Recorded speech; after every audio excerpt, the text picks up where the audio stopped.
Welcome back to the show, everybody. Check out these headlines. Did the Fed overcorrect the market into a depression? We're going to talk about it. Brace yourself. Crypto dump may be incoming here. And we got the central bank top 10 list of most cited potential risk. You're actually going to like that list, and I'll tell you why once we get in there. EU reg circle into EU coin. We're going to talk about HSBC, XRP, and capital markets. And Jeremy Hogan, legal analyst, throws down the gauntlet and breaks it down, ladies and gentlemen, why the SEC will not be able to meet the burden of proof. Somebody roll that beautiful intro.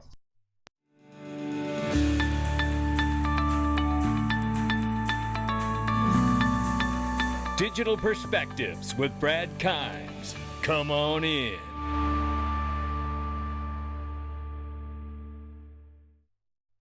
Welcome back to the show, everybody. You can follow me on TikTok, YouTube, Twitter, and Facebook for exclusive content. Good morning. It's $1.7 trillion for the cryptocurrency market cap. We're off by 2.5% this morning.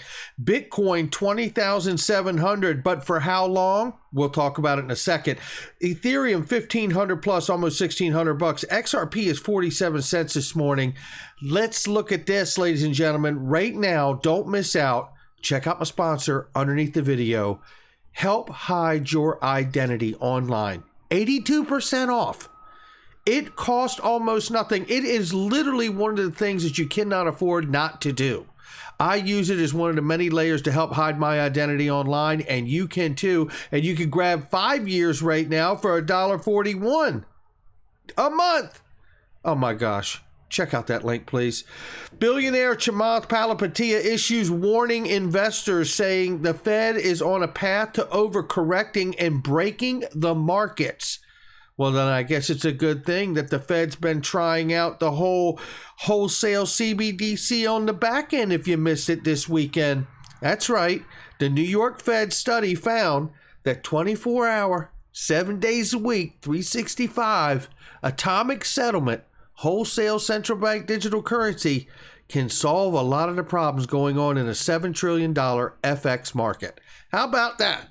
Yeah, with Project Cedar. That's what we found out, and we're waiting for more information. We'll keep you up to date as we find it. Let's get back into the crypto market now, because CZ Binance says here, the company liquidated entirety of its position in FTX token, the native token of competing exchange FTX, in November 6th tweet. Now, what's interesting about this here is he says the reason for doing it. This is interesting because this really made me think immediately of what we've been hearing from BitBoy or Ben Armstrong, right? Shout out to Ben, about his disdain for the actions of Sam Bankman-Fried and FTX. CZ explained that the FTT liquidation was just post-exit risk management, referring to lessons learned from the fall of Terra Luna Classic and how it impacted market players. He also added, we won't support people who lobby against other industry players behind their backs. Shots fired, I think is what they say about that one. So apparently, Sam Bankman-Fried has fell out of favor with CZ Binance and BitBoy. So, this gets very interesting here, but, and obviously, the more we find out, excuse me, the more we will keep you up to date on it.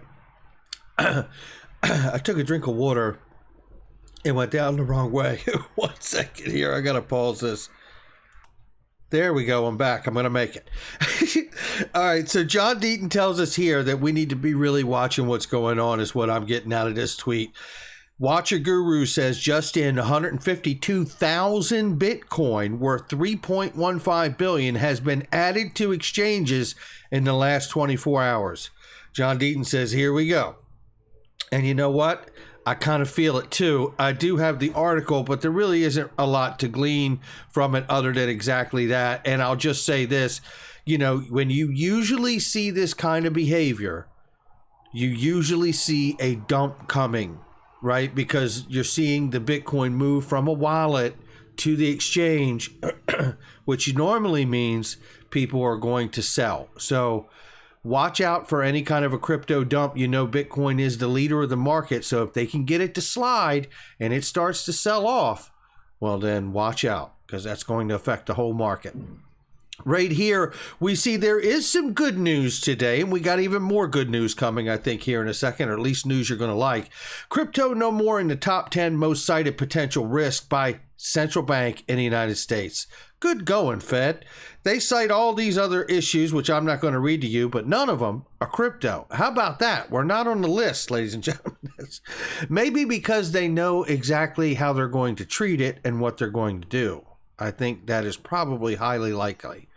Right here, European Commission will soon come out with a legislative proposal on the digital euro, European Central Bank President Christine Lagarde said in a video statement. And that's good news because Circle is bringing the euro coin to Solana now. We know that they've already launched their euro stable coin in Europe. And by the way, Circle is also backing the USD coin. This looks completely orchestrated and planned to me.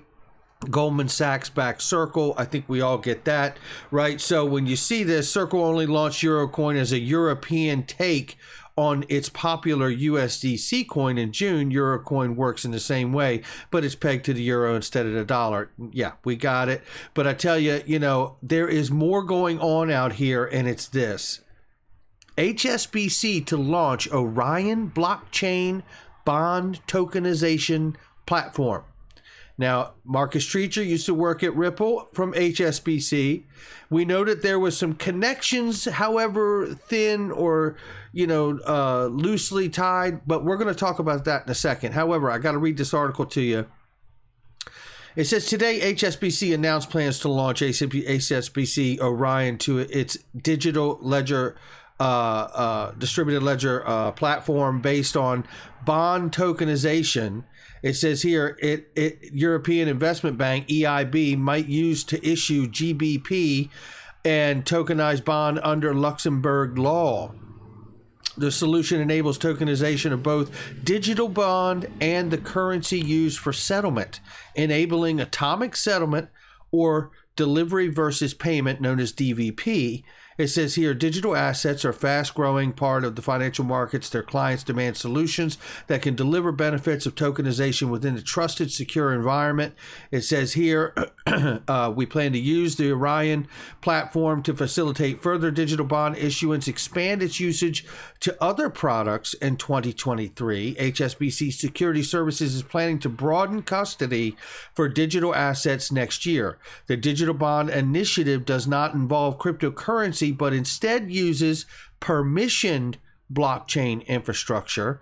We've asked for more details regarding the technology, but have yet to receive response in the time for publication. Tokenization open up opportunities for fixed income issuances.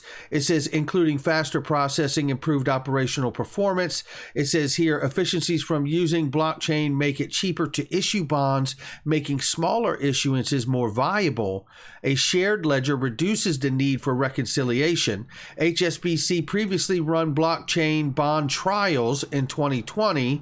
It worked with Singapore market node tokenization platform. They issued a $400 million bond for agriculture, and then they also noted that in 21 it executed with Banque de France. It says using wholesale central bank digital currency to settle digital bond transactions. This involved both Hyperledger Fabric and R3 enterprise blockchains with IBM as technology partner.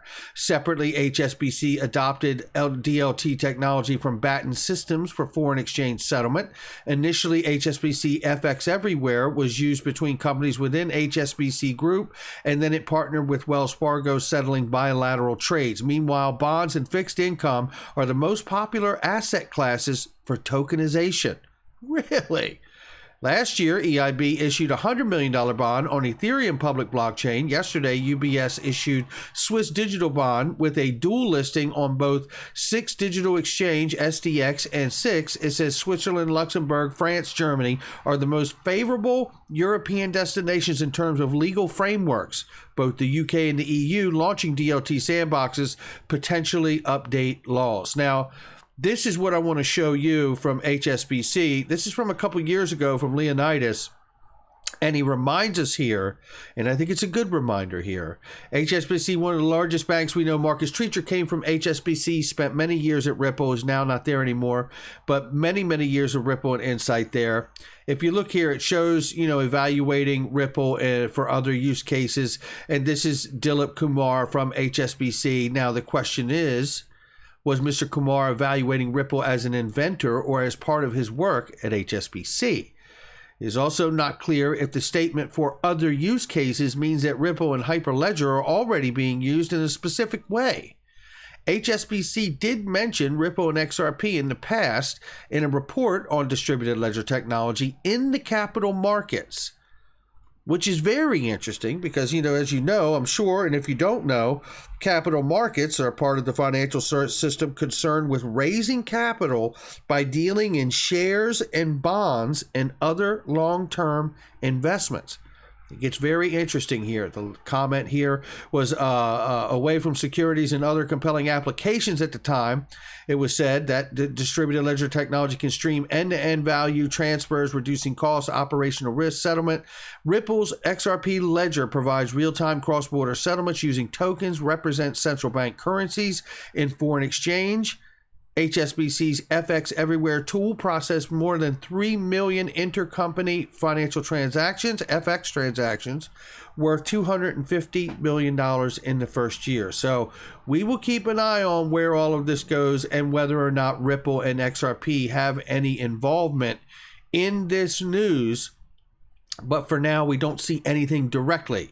But it is still encouraging for the whole market to be tokenized. So I'm excited about it no matter who's involved with it. R3, Ethereum, it doesn't matter to me. The world's going that way. I understand Ripple's use case in the ledger, and I would expect more things to become more open and public to all of us once the case is over and Ripple and XRP finally has legal clarity. We'll wait for that. And until then, let's go with this.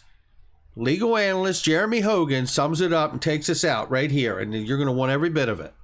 According to Hogan, the SEC will not be able to meet its burden of proof on at least one element of the Howey test. This is where Deaton and the XRP investors who've made their voices heard in the court and play a crucial role. Shout out to Jeremy and shout out to John Deaton here.